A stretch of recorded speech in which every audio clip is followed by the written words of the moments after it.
But statement అయితే ఇచ్చాయి, కానీ కార్యరూపంలోకి దిగలేదు, కార్యరూపం దాల్చలేదు. కారణం ఏంటి? అఫ్కోర్స్ ఎవరికి వాళ్ళకి ఆర్మీ సిస్టమ్ ఉంది, కానీ ఊహించిన దగ్గరంతా ఉందా? వాళ్ళు దాడి చేసేంత కెపాసిటీ వాళ్ళకు ఉందా? ఎందుకంటే డిపెండ్ అయింది అమెరికా మీద కదా. అమెరికా మిలిటరీ బేస్ ఉన్నప్పుడు ఇంకా వాళ్ళు ఇంకా డిఫెన్స్ చేసుకోవాల్సిన అవసరం ఏముంది? ఇరాన్ని వాళ్ళు చూసుకుంటారని చెప్పి వీళ్ళ నమ్మకం. సో వాళ్ళ సైన్యం ఉంది, వాళ్ళు రక్షించుకోవడానికి వాళ్ళకి సరిపోతుంది. బట్ ఇరాన్ని ఢీ కొట్టగలిగేంత ఉందా?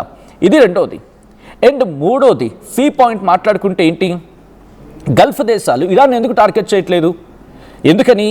ఇప్పుడు కనుక గల్ఫ్ దేశాలు, మరి ముఖ్యంగా ఖతర్, లేకపోతే దుబాయ్, సౌదీ, ఇవి కనుక ఇరాన్ని టార్గెట్ చేస్తే వీళ్ళ మీదకే క్వశ్చన్ రైజ్ అవుతుంది. అదే ఒక ముస్లిం దేశం అయి ఉండి ఇంకో ముస్లిం దేశమే టార్గెట్ చేయడం ఏంటి? మీరేమైనా అమెరికాకు సపోర్ట్ ఇస్తున్నారా అని చెప్పి బహుశా ఆ ముస్లిం వర్గం నుంచి, లేకపోతే ఆ దేశంలో ఉన్న ప్రజల నుంచి ఒక్కసారిగా ఆందోళన వ్యక్తమయ్యే అవకాశం ఉంది.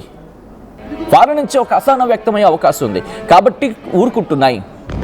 ఈ గ్యాప్ తీసుకునే ప్రయత్నం చేస్తుంది ఇరాన్. ఎందుకంటే ఇరాన్ దగ్గర కూడా దాదాపుగా ఫిబ్రవరి 28న స్టార్ట్ అయింది. ఈరోజు ఎంత? 28, 1, 2, 3, 4, 5, 6, 7, దాదాపు 7-8 రోజులు అవుతోంది యుద్ధం ప్రారంభమయ్యి. అందరి దగ్గర యుద్ధ సామగ్రి అయిపోతుంది.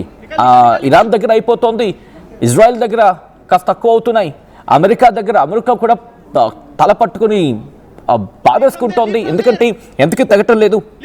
సో ఇటువంటి సిచ్యువేషన్ ఉంది. కాబట్టి ఒక్కసారి ఆలోచించుకునే ప్రయత్నం చేస్తున్నదా ఇరాన్? ఇప్పుడు గల్ఫ్ దేశాలకు వార్నింగ్ ఇచ్చిన తర్వాత ఎస్, తన మీద దాడి తగ్గించుకునే ప్రయత్నం చేస్తుంది అనుకున్న అతిశయోక్తి లేదు. ఇక్కడ కూడా 2 పాయింట్లు మాట్లాడుకోవాలి. అందరూ ఏంటి? వాళ్ళ మీద దాడిని తగ్గించుకునే ప్రయత్నం చేస్తోంది. అండ్